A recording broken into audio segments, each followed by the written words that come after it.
Hi everyone. Hi guys. Here we are, we're back again. Yeah. We wanted to talk to you today about a bit of a follow-up to our top 10 houses, or not top 10, but 10 houses that we think you should try. Yeah. And a lot of people had commented and said, We asked for some recommendations. Yeah, which is fantastic, and we really appreciate it. Which is really great, and we had lots of them. One of them which came up a lot, and it's one that's been coming up for a while, was the house of Bortnikov. It was already on the radar, wasn't it? Yeah, because we've talked about Avija Dori a bit, and Russian Adam. We love them. Really love them, as you will see if you look at our videos. And so people have said, if you like Russian Adam, check out Dmitri Bortnikov. And so, here we are. We've got some. So I had... Dan's got some. Yeah, so I... he's got a great gem here. We often tell you the importance of buying samples first and not blind buying expensive fragrances. So I blind bought an expensive fragrance. Here we go. But this was, I think this was an educated blind buy, because I wanted to try this house, and I was. And sometimes you just know if you're going to love this bottle as well. Look at that. I mean, that's absolutely bling. This is Amber Cologne. So one of the reasons, several reasons why I blind bought this, because I wanted to try out the house, because I was really interested in a fragrance which had the word cologne in the name, which suggests a light, summery, freshy. Yeah, a genre of rather than a concentration. Yeah, it's definitely a genre. This is an eau de parfum, not an eau de cologne.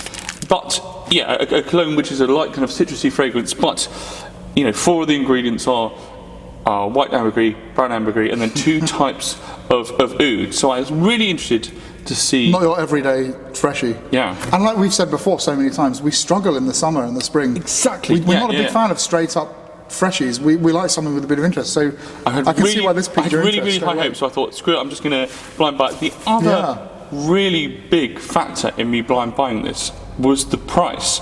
It's $180 for 50 ml, which I know in the grand scheme of things that sounds a lot, but when you're talking about these fragrances, it's pretty incredible. And we were just looking up as a comparison. Tom Ford's Beau de Jour was, what was that? $235 for 50 ml. 50 ml. This is 180 ml. And as we'll go on to explain, $180 for 50 ml. But as we'll go on to explain, there's no comparison there. So this lovely bottle, isn't it beautiful? Very nice. So Dmitri Bortnikov was a founder of Feel Oud along with Russian Adam. So they were a partnership in that. They were a partnership. So 2 Russians who went to Thailand to get access to these. We were discussing this. I assume the reason they went to Thailand was to get access to these incredible raw ingredients. So they distilled a lot of oud and woods, but also sandalwood, as well as other things like florals. Just get the best possible ingredients, and of course away from the prying eyes of Ifra and places like that. Yeah, exactly. Yeah, they've got some freedom there. I think. Free reigns. So anyway. Let's have a spray. The other thing we just wanted to say about Dmitri Bortnikov is he's also, like Antonio Gardoni, he is an architect by trade, which is, again, it's really interesting. These kind of self-taught, I guess Dmitri self-taught himself. I guess you would only self-teach yourself, wouldn't you? But if someone else did, then you'd be schizophrenic. Distillery first, and then perfumery after that. So that's enough background, isn't it? Yeah, and I think it's great that obviously there's the passion that has instilled in this person to do this. It's very good, isn't it? So I've had this for about just over a week. The other thing to say about kind of purchasing this, I purchased it myself for $180. What I did is I had another friend who wanted to buy, in fact, the same fragrance. So we both bought it so we could share shipping. So we only paid shipping once. To the UK, because it is quite expensive, and when I buy fragrances like this, I tend to always go for the more expensive option. I've just bought the new Avija Dori we've done releases, and I bought it for both of us. Haven't we? Yeah, so that we could save money on delivery, because when you're spending that much, I think it's worth that little bit of extra that you can spend on a nice bottle of wine to enjoy with your fragrance. Exactly. I think that's where we're Anyway, let's stop talking about it. Let's spray this bad boy. I've had this for about a week, so I've worn this several times. It's a good noise, actually, the atomizer. You get stuck. It sounds actually, good. you know what? I'm going to go flesh. I'm going to go flesh because. So what? So good. So good. Well, that is a big smell, isn't it? So the Bortnikov smells really. It's not your bog standard cologne at all, is it? It's. I mean, just take a moment because this really is very beautiful, and also obviously it's breathtaking. You could just see it. It very literally took our breaths away. Even though I've worn this a few times, I've worn this about 5 times. I would say I've got it on my skin. You've got it already, but it's been on my skin because it does remind me. Beautifully elegant. Yeah, it does remind me of a traditional cologne. In many respects, not wrong. But when it's the spirit, not the letter. Yes, I think that's right. The first thing when I first sprayed it at a distance, I thought of Colonia by Acqua di Parma. A little bit. Kind of a little bit. Yeah, I think we've got to be hold something back because it doesn't smell exactly like your bog standard cologne. From the outset, you get quite a lot of florals, don't you? Yeah, but they're so elegantly blended as well. It's actually hard to pick out distinct. But what I've got to say is, we've said this so many times that both of us struggle to find kind of summer scents. And the one note, almost above all other notes in perfumery, I struggle with is lemon. Yeah. Because it makes me think of toilet cleaner. Now there is quite a lot of lemon in the opening of this, and it smells incredible. I mean, unlike any other lemon I've smelled before. I mean. It's actually quite a melancholic thing as well. And somehow it makes me feel quite emotional. It's not a bright and sunny like Oliver that we smelt from Strangers. That sort of brings you into a smile. It's quite serious as well. It's not even that it's not bright juice or oily peel. It's more like you're chewing your way through the rind. Yeah. Do you know what I mean? It feels all the citrus fleshy. is gone, and it's now into the. If you could make a cream of lemon soup. It's so good. And there's also grapefruit. Very brooding. There's also grapefruit. Again, it's not grapefruit juice. It feels like grapefruit. Not even the flesh of the fruit. It feels like you're chewing through the rind. Yeah. It feels it has substance. Do you remember what I sprayed this to you last week in the loft? Yeah. And do you remember the first thing you said? No, probably. So the first thing, after fuck, it was then me. But then you said something else. But you said that smells cakey. Oh yes, absolutely. Yeah. That was the first thing you said. Totally. And I see what you mean because there's this frangipani accord which I found lasted all the way through. Yeah. And it's not like a cake batter. It's a beautiful sponge, like a lemon drizzle sponge. So it's lemony, but it's also creamy, and it has a solidity to it as well. But it's this frangipani quality, which is all the way through, has a slightly sweet, a little bit medicinal as well, I would say. I get a little sort of childhood cough syrup thing going on. A little bit, yeah. I also think it steers it. Also, I don't want this to sound negative, but it steers it slightly kind of almost tropical. Yeah. The other, as well as the kind of citrusy opening, the other big player in this is the white florals. But the florals aren't. I was talking about this with somebody online, and they said, "Oh, are the florals indolic?" No, they're not. They're kind of tropical, but again, tropical can sound like it's going to go negative in a kind of fruit juicy cheap. Yeah, it doesn't do that at all. This is lush, and again, it feels. Imagine walking through a tropical forest, first thing in the morning when there's just a bit of dew on those leaves.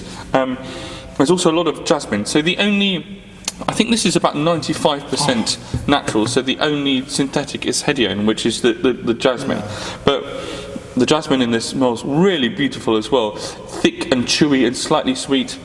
It is a very edible fragrance without any sort of any overbearing sweetness or cloying. But I think gourmand element. I think what vegetable, that is, I would say. There is a kind of thick, slightly sweet, warm fuzziness to this, and I think that's the ambergris. Yeah, it's undefinable, salty, sweet. You're already umami. Starting to get that kind of that kind of edible, kind of like slightly salty quality, which is not. It's never kind of overt. No, there are some fragrances I hear, I can see what the ambergris is doing now, or in cheaper fragrances I can see what the ambroxan is doing now. Whereas here, it just kind of creeps up on you. Yeah. Smell it on your hand. The one thing we discussed a couple of I'm getting fragrances churros as well. Sorry. That wonderful fragrance, sweet oil. Yeah.